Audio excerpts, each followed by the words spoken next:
Okay, for this video we're gonna focus on the exterior angle of a triangle.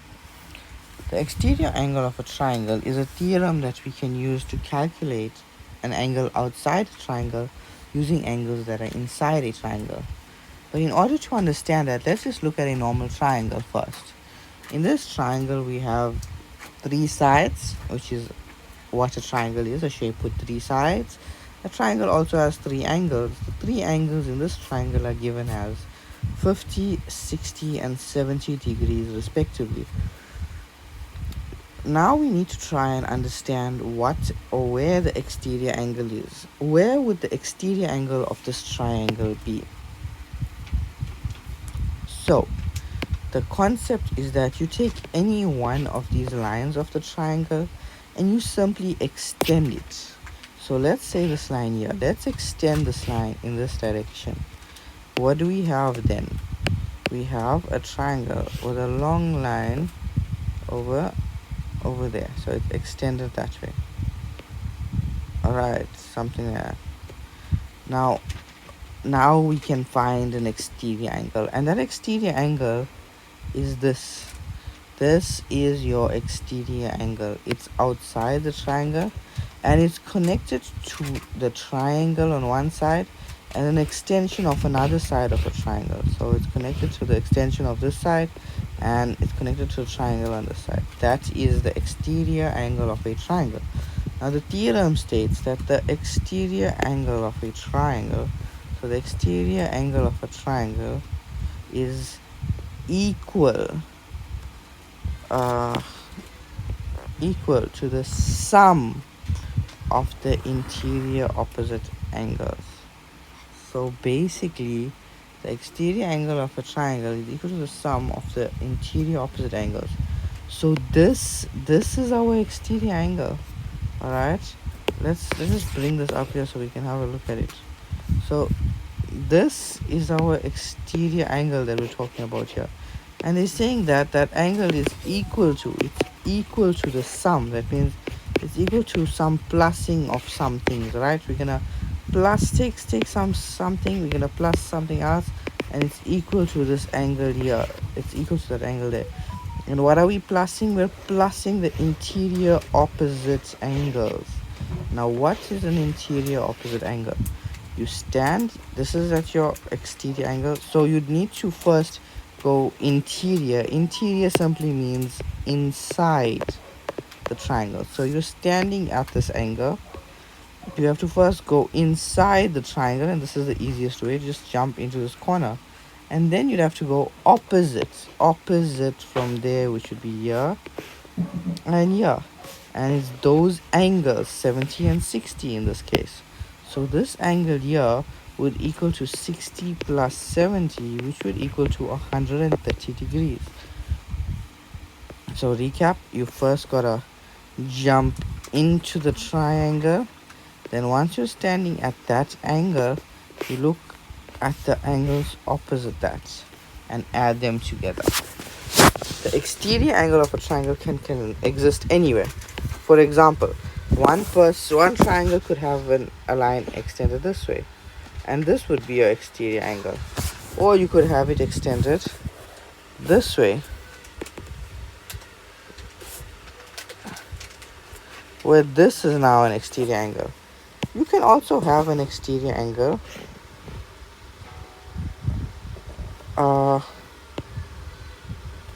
this way, where this is the exterior angle. There can also exist an exterior angle this side, where this becomes the exterior angle, or even this way.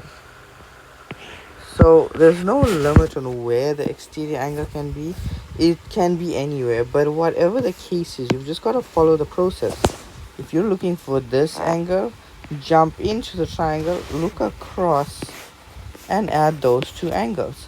If you're looking for this angle, just jump into the triangle, look across and add those two angles. If you're looking for this one, jump across and it will be those ones. Notice how if you're finding this one or this one, you'd still add the same numbers. And also this could be found through vertically opposite angles because you've got that cross shape. Okay, so just be alert of how your exterior angle works. Now, applying that, let's first answer this question. All right, we're gonna apply it in the answer, but for now let's just start with the simple one, x. Take a second. There's an easy way to find the value for x, not even involving exterior angle of a triangle. You've just gotta calculate the angles on a straight line, because you have a straight line, you have an intersection, you have two angles that make up this angles on a straight line. It's x and 100 to give you 180. So you can say the angle x plus the angle of 100 should equal to 180, and the reason is sum of angles on a straight line uh, add up to give 80, or you can say adjacent supplementary angles add up to give you 180. I believe that this is the more preferred answer, so go for this one. Alright, and then when you solve this, x is equal to 80. Alright, now once you've got this 80 value here, let's try and see how are we going to calculate y. We're missing this, but we notice that with the exterior angle over here at 160, at that exterior angle over there, if you jump in you end up here, and looking across you end up here and here. So because of that, we can say that y plus 80, which is the x, is equal to 160. Y is therefore 160 minus 80, and y is going to equal to 80 degrees, and that's done. Okay, so that solution is there. And because the base angles here are equal, we can say that this is an isosceles triangle, with those sides being equal to each other. We're now going to try and find out if the following triangles are similar. Let's understand what similar means. A similar triangle or a similar shape means that they have the same shape, but they have different sizes. This is the definition of similar. It is the same shape but a different size. If you look at these, you can say, all right, these are similar shapes just on observation, just on checking, inspection, that this looks like the same triangle, but it looks bigger, and this looks a bit smaller, but this looks a bit bigger. So they're like the same thing. They are similar. But in mathematics, we can't just make an assumption based on inspection or observation. We actually check. We actually do calculations. We do proofs, working out, check. Is this a similar shape or not? How do we know? How can I validate my statement? Is there a reason for saying yes? Is there a reason for saying no? If I'm saying no, can I back it up and tell the next person or convince the next person that this is not a similar shape? So we need to be able to stand our ground when we make a statement, especially in mathematics. So the way we can say something is similar and stand our ground is, firstly, if all the angles are equal. Alright, if all angles in our two triangles, alright, so this is only for triangles, if all the angles are equal to each other, or in proportion, basically this angle is equal to this angle is equal to this angle, and this one is equal to this one, we can say that our shapes are similar. That's our first option. The second option is that the sides are in proportion. Proportion means that they are the same factor, bigger or smaller. Basically, if this is a certain length and that's double, then this should be double that, and this should be double that. So it should be a consistent thing across the shape, and we can check that now. So we are in this example, we don't have angles, so we're not going to focus on that. We're going to focus on checking this property. Are the sides of this shape in proportion? So the first thing we're going to do is decide which sides of these two shapes are corresponding. So the first corresponding side would be A, B, to DE. They are the same part of the two triangles. So let's mark it that this is this one and this is this one. The next corresponding parts would be, let's say, this long line here and that long line there. And the last one would be, say, this one and this one. Now, to check if they're in proportion, we're going to calculate them. So let's calculate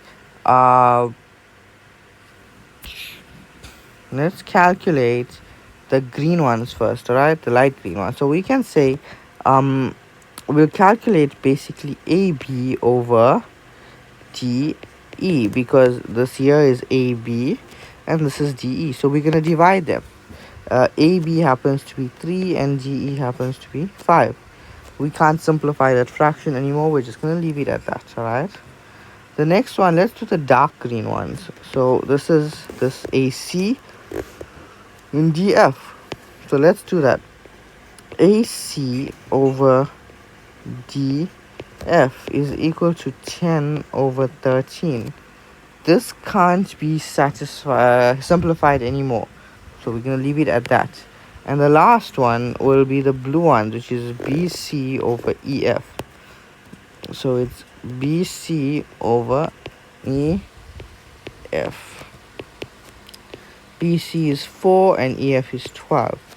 This can be simplified to 1 over 3. Now let's look. Are these three answers that we got the same number or the same fraction? No, obviously they're not the same. It's not the same. So what does that mean? They are not similar. Reason is sides are not in proportion. Are not in proportion. Right, let's try this one. This one should be a bit faster. I'm sure you've got the hang of it, of what the process is. So pause the video, have a go at it, come back when you're done. The corresponding sides are AB and ED, AC and DF, BC and EF. So let's start with the red. AB over DE is equal to 10 over 5. 10 divided by 5 is 2. Interesting. Alright, let's do the next one. Let's try the dark blue one. So the dark blue is AC over DF, which is 20 over 10, which is 2 as well. 20 divided by 10 is 2. And then the third one, we have BC over EF, which is 16 over 8, which is 2 as well. So now all three of these are equal. So now if they're all equal, then they are similar. And the reason is sides are in proportion. This is gonna be a bit of a longer video. It's a longer section. It's on the theorem of Pythagoras. Alright, there's quite a few things we need to understand with the theorem of Pythagoras.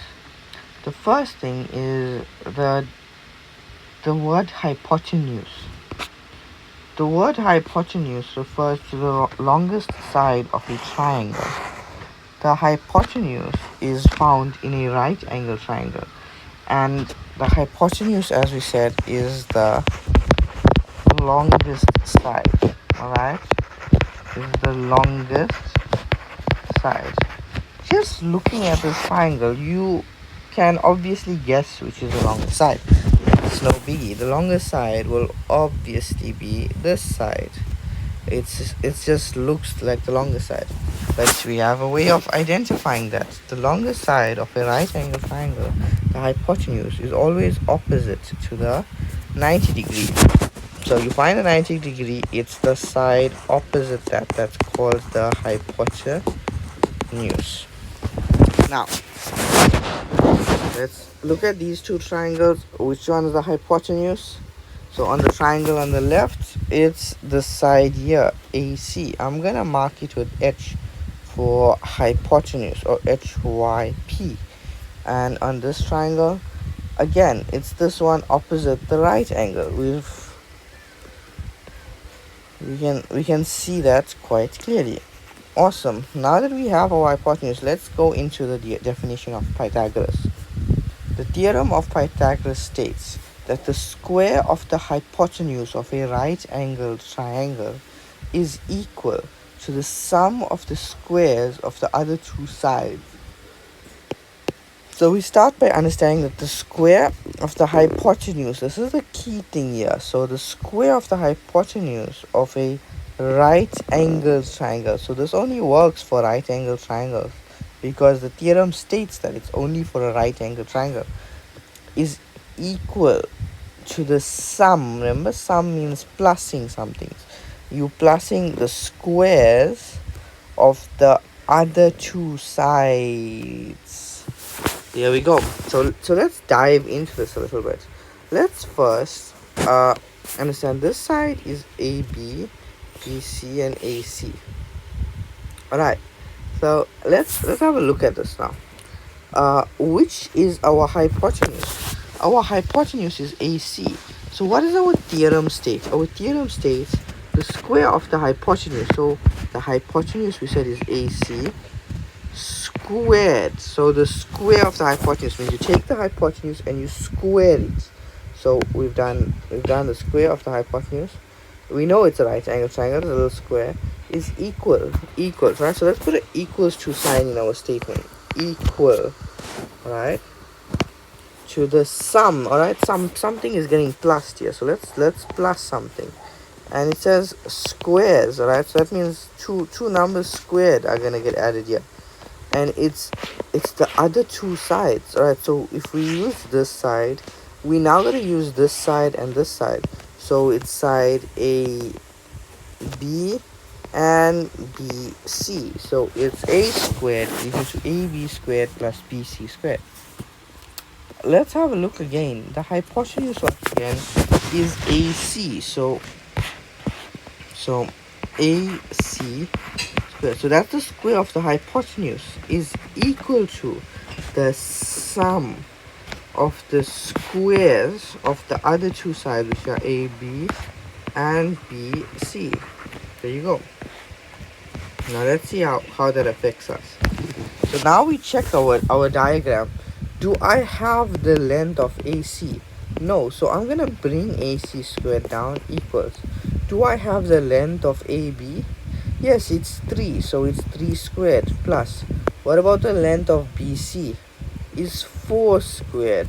Alright, now that I've got the statements, it shows me that there's one unknown on this side and just a bunch of numbers here. I can solve this. I've done algebra. I've learned this in mathematics, how to solve an equation, and I've learned how square numbers work. So AC squared equals to 3 squared plus 4 squared. So it's 9 plus 16. So AC squared equals to 25. And I know that if I got AC squared, I need to root both sides to get AC, which is 5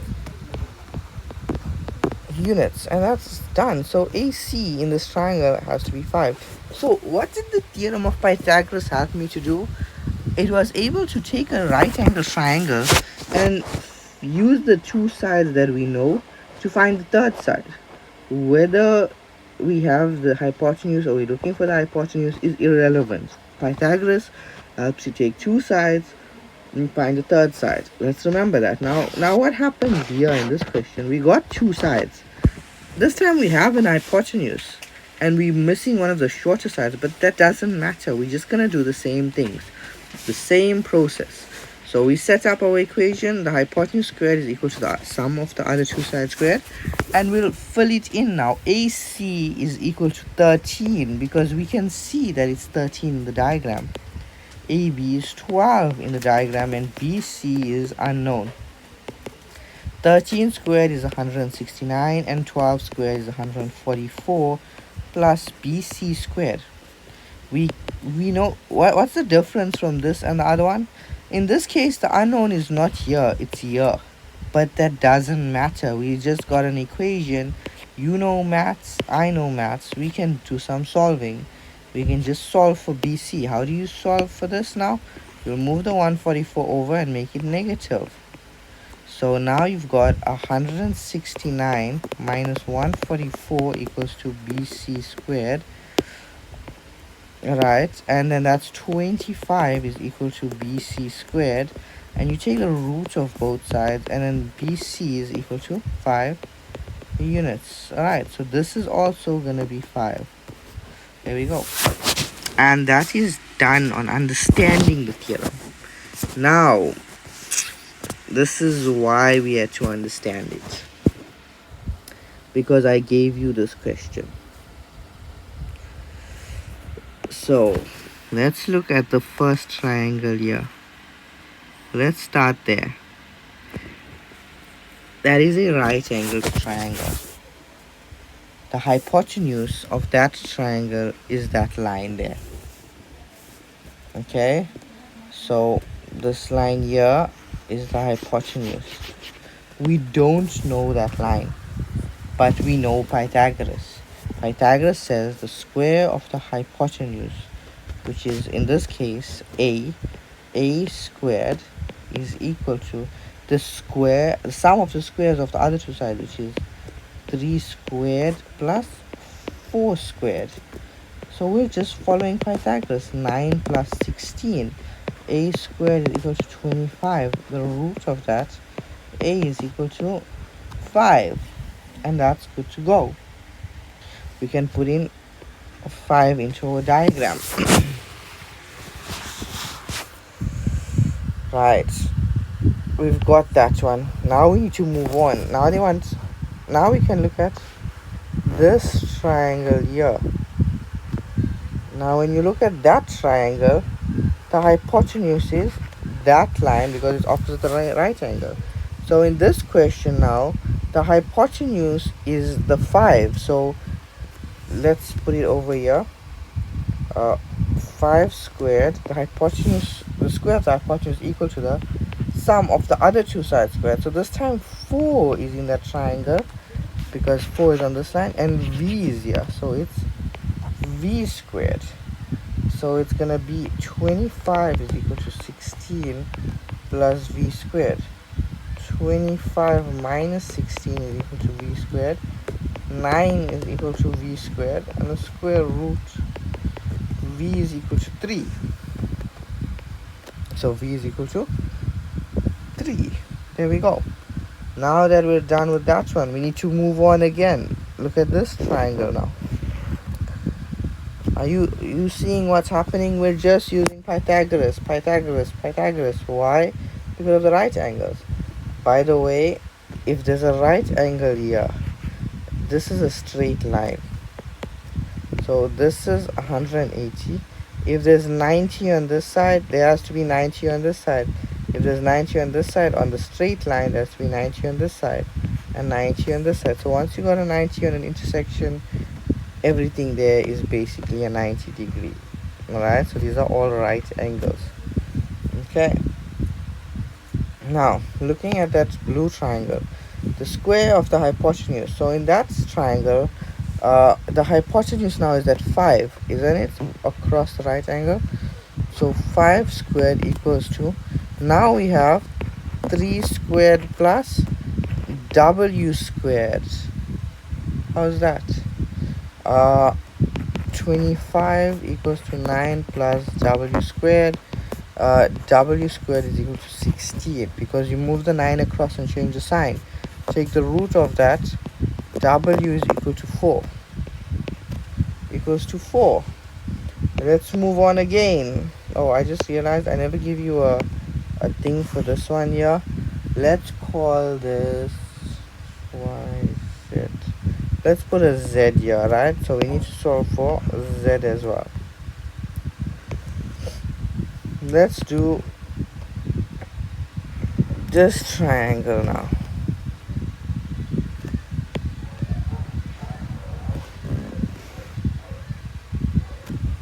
Now in this triangle, the hypotenuse is over here. So in this case, we got x squared. The sum of the hypotenuse squared is equal to 4 squared plus 3 squared. X squared is equal to 16 plus 9. X squared is equal to 25. Taking the root of both sides, x is equal to 5. And this makes x here equal to 5. Now we're on the last triangle, guys. We made it to the end. Was that so bad? Let's have a look. Now in this case, our hypotenuse is here. So the hypotenuse z squared is equal to the sum of the other two sides squared. So 5 squared plus 12 squared. Z squared is equal to 25 plus 144, which is 169. And then you take the root of both sides, and z is equal to 13. And we've solved this entire question. Let's calculate some perimeters. Before we start, let's understand what perimeter is. Perimeter is the distance around a shape. That's a bit vague. What does the distance around a shape mean? Does it mean the space around the shape? Does it mean the line around the shape? What is the distance around the shape? So the distance around the shape refers to the distance or the length of the fence you would use to mark off an area. For example, in the square, if you want the perimeter of the square, if this was a yard, let's say you had a square yard, it's how much of fence you would require. You'd require a fence over here, here, here, and here. So perimeter is that distance there. It's that line drawn around that shape, and it's given, or even you can think of it as the ink that I've used or expended in drawing the shape. I have to put ink down from there to there, there to there, there to there, there to there. So that is the perimeter of a shape. It's that line to draw, map, ink, or fence a shape. Calculating the perimeter is a simple procedure. I would need 3 centimeters of ink here, 3 centimeters of ink here, 3 centimeters of ink here, and 3 centimeters of ink there. So altogether, I would need 12 centimeters of ink. Why am I saying I need 3 here, or 3 here, or 3 here? If you recall, these hatch marks mean that lines are equal. So this line is equal to this line, and this is equal to this, and this, and this, and all 4 are equal. Okay, now back at it. The perimeter is equal to the 3 plus 3 plus 3 plus 3, which is 12 centimeters of ink or fence or whatever you want to talk about. Let's look at this. This is a rectangle. The opposite sides are equal, and these sides are equal there. So you would have a 3 here and a 7 there. The perimeter would then be 3 plus 7 plus 3 plus 7, which is 20 centimeters of ink or 20 centimeters of fence or whatever you want to think about. That's how much of fence I required. I started here 3, 7, 3, 7. This is a right angle triangle. I need to fence here, here, here. But there's a problem. I don't know the length of this side of the shape. But this is a right angle triangle and I know 2 sides. How do I get the length of this side? Pythagoras. So that side is equal to x, for example. So let's say x squared is equal to 3 squared plus 4 squared. So x squared is equal to 9 plus 16. X squared is equal to 25. Take the root, x is equal to 5. So x is equal to 5. So the perimeter is equal to 3 plus 4 plus 5 centimeters. Yeah, it was there. Right, centimeters. 3 plus 4 plus 5, which is 12 centimeters. Next one, perimeter equals to, straightforward, fence, fence, fence, done. 12 plus 5 plus 13. And what's that gonna be? 15, 30 centimeters. Okay. 30 centimeters. Right, now we have something with the circle. For the circle, we don't speak about perimeter. For the circle, the perimeter is the same thing as the circumference. And we have a formula for that. The circumference is C is equal to 2 pi r. The r is your radius, alright? So the radius of a circle is half the length of a diameter or a diameter. So this line from here to here is a diameter because it goes across the circle.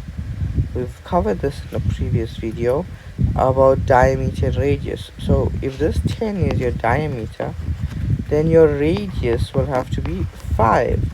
So the perimeter or circumference of a circle is 2 times pi times 5. And when you put that on your calculator, 2 times pi times 5, which is 31,442 centimeters. Remember to round off appropriately. Alright, now that we're done with that one, calculate the perimeter of the following shape. So let's get into this one. This is a simple question. You just start fencing. I put on a 2 centimeter fence, 10 centimeter, 8 centimeter. Oof, how much fence do I put over here? There's a question there. How much fence do I put over there? Alright, we'll get to that now. We'll get to that in a second. So let's start understanding stuff. Now we don't know how much fence you put over here, so let's just put a question mark here. Then you go here. Oh, there's no number here, so we also don't know how much fence we're gonna put there. Then we go here. There's 4 centimeter, 3 centimeter, 6 centimeter, and 2 centimeter. So there are 2 parts of this fence that are considered to be unknown. Now let's start with the smaller part. So this part over here. This will help us to try and understand how to get the unknown part. So let's think about this. The height of the shape is 8 centimeters. So the height will remain constant because those are straight lines at the top and the bottom. Alright? This height is made up of 8. Over here, we've already seen, we started here. Remember, we're going to go down 8 centimeters because from here to here is 8 centimeters. So you went down 2 centimeters. Over here, you went down 3 centimeters. So far, you've gone down 2 plus 3, which is 5 centimeters. And you need to go down 8 centimeters. So what's the difference that's left? You went 2, you went 3. You need to go another 3 to get to 8. So this here is equal to 3 centimeters. Alright? For the next part, this is a little bit more tricky. We need this length here. For that length there, we notice that the top is 10 centimeters. We have a 10 centimeter width on the shape. The 10 centimeter will have to be constant up until this point here. We can get this value, but the question is, what's this length here? So from here to here should be 10. That means if this is 6 here, then the portion from here to here should be 4. Okay, now let's break this line down and break this one down here. This portion here now is cutting like this here, where this sum in the bottom is 10. This one we don't know. We know that this is 4. This is gonna be 4. Alright, this is gonna be 2 because you have 4 here and 6 there, so the difference is 2. So we know that this portion is 4, and we know that this portion is also 4, which makes the length of this whole line equal to 8 centimeters. So now let's work out the perimeter. The perimeter for this shape is gonna be this here, it's gonna be 10. We can go either way, but I'm gonna go this way around the shape, okay? So just follow along with me and check that I don't make a mistake. So 10 plus 8 plus 8 here, we're not gonna count these, those are calculations. Plus 3 plus 4 plus 3 plus 6 plus 2.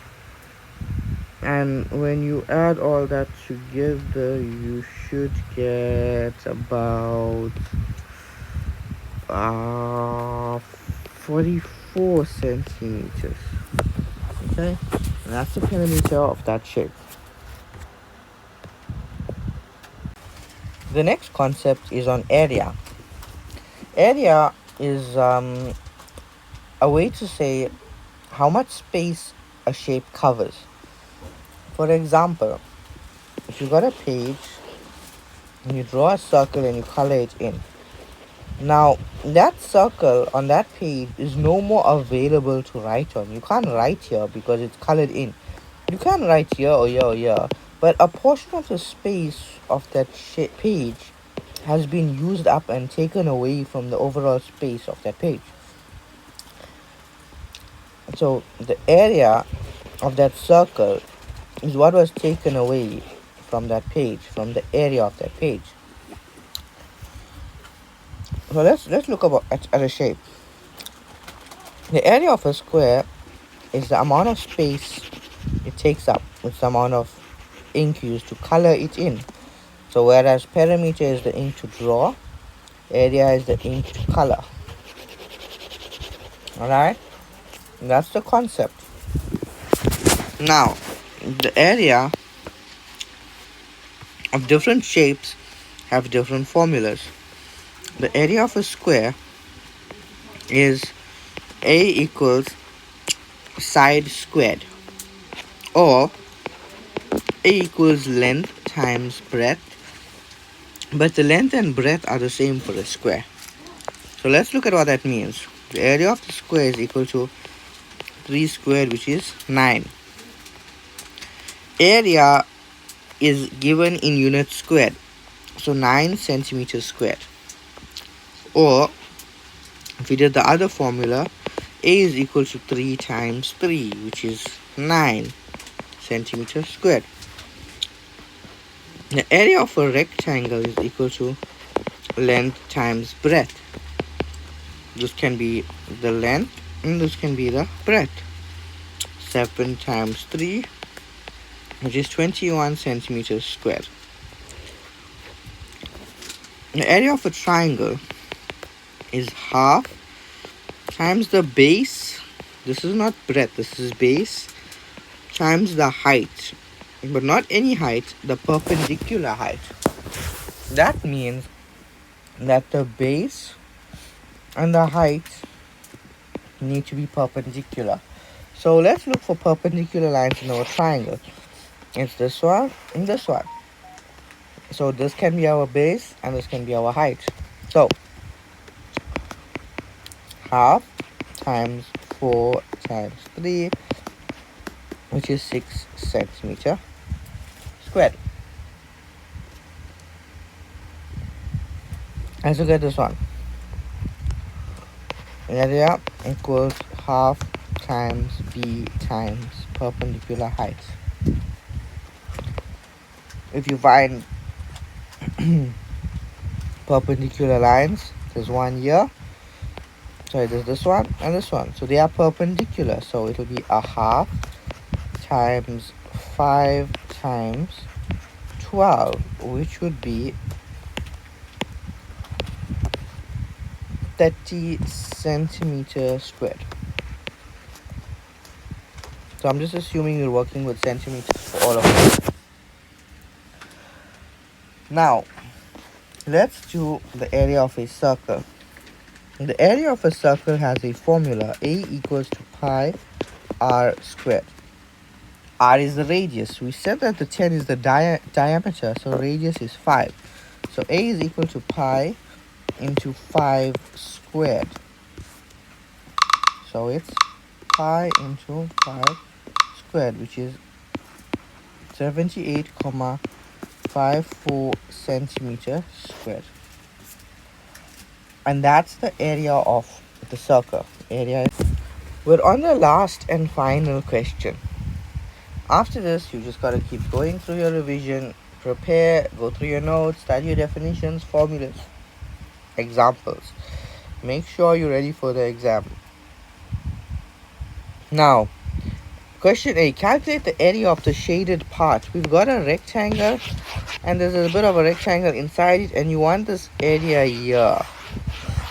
Now, the question is, how do you calculate that? We know that area is the space something occupies, and we know certain formulas. So I can tell, what if I had to ask you the area of this big rectangle? Couldn't you just say it's the length times the breadth? But the problem is that there's a bit missing in the middle. So let's just hold on to that. Let's just start now. The area of the shaded region, okay, is equal to, now can you see how we have to first color in? So let's pretend I drew a square, a rectangle. So let's pretend I drew a rectangle and I colored it in full.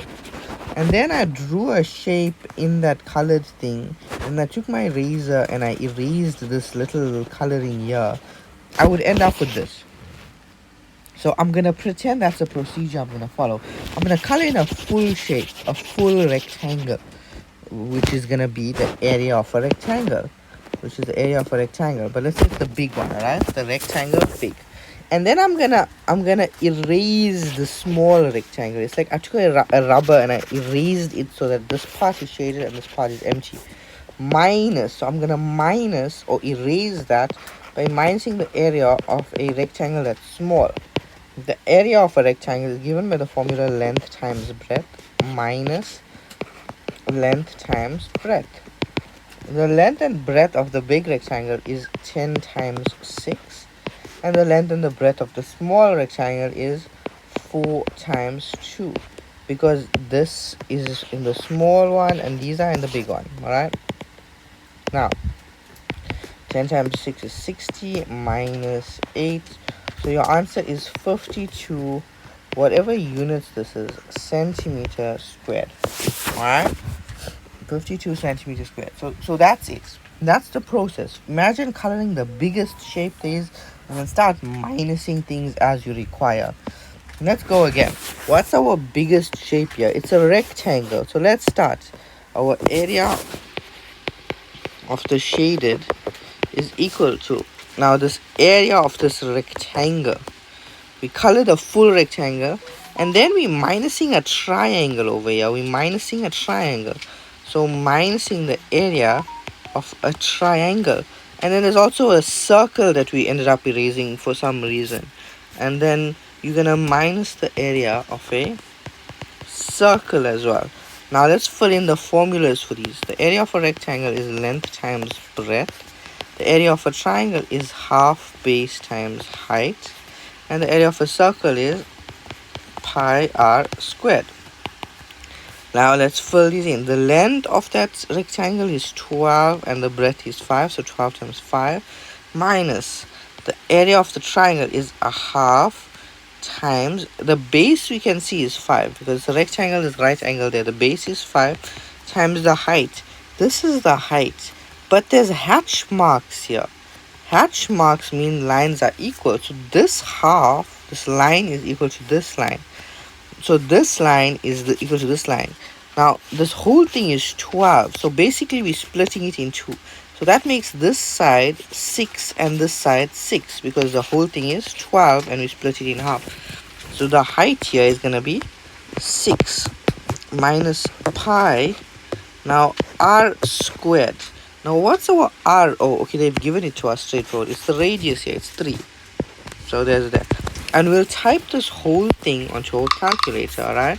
So it's 12 times 5 minus 1 over 2 times 5 times 6 close minus pi into 3 close squared close, and your answer is going to be 16,73 centimeters. I keep forgetting to write them. Centimeters squared. That's the area of our shaded region. Alright, it was the area of the big rectangle. We colored the whole thing in, then we erased some triangle here, and then we erased some circle there. So we colored the whole thing in, and we erased the triangle, and we erased the circle. Right, last one. This one's interesting. We took a big rectangle, we colored the whole thing in, we erased a rectangle here, and then we drew a circle and colored the circle in. So we were really bored to do this. Okay, there was a lot of boredom that led to designing a question like this, or designing a shape like this. Alright, so let's try and put that in an equation. Notice I don't care about the numbers currently. The numbers don't bother me at all right now. I'm just gonna fill the equation in, and when I get to that part, I'll think about the numbers. So the area of the shaded is equal to the area of a rectangle minus the area of a rectangle, because we erased the rectangle, plus the area of a circle that we colored in again. So equal to, now let's understand what's happening here. The big rectangle is here, the length is this way, 20, and the height is this way, the breadth is that way, 15. So we can say 20 times 15 minus the small rectangle is here, so this is 10 and this is 12. So it's 10 times 12 plus, now the area of a circle is pi r squared. Now what's the radius of the circle? There's nothing in the circle. Does that mean information has been missing or omitted? Let's first analyze this question. All right, think about it. The height from here to here of the circle is the diameter, correct? This is also the same length as the diameter. Don't we have the length of these lines, which is 10? Wouldn't the diameter therefore be 10? Wouldn't the diameter be 10? And then the radius would then be 5. So it's 5 squared because it's half the diameter. Now let's put this whole thing on our calculator. So it will be 20 times 15 minus 10 times 2. What? Oh. 20 times 15 minus 10 times 12 plus pi into 5 squared. Yeah, which is gonna give you 258,54 centimeters squared. Again, I've seemed to omit centimeters, but it's okay. It's okay. You just follow the units that's in your exam paper. And that is solved. 258,54 centimeters squared.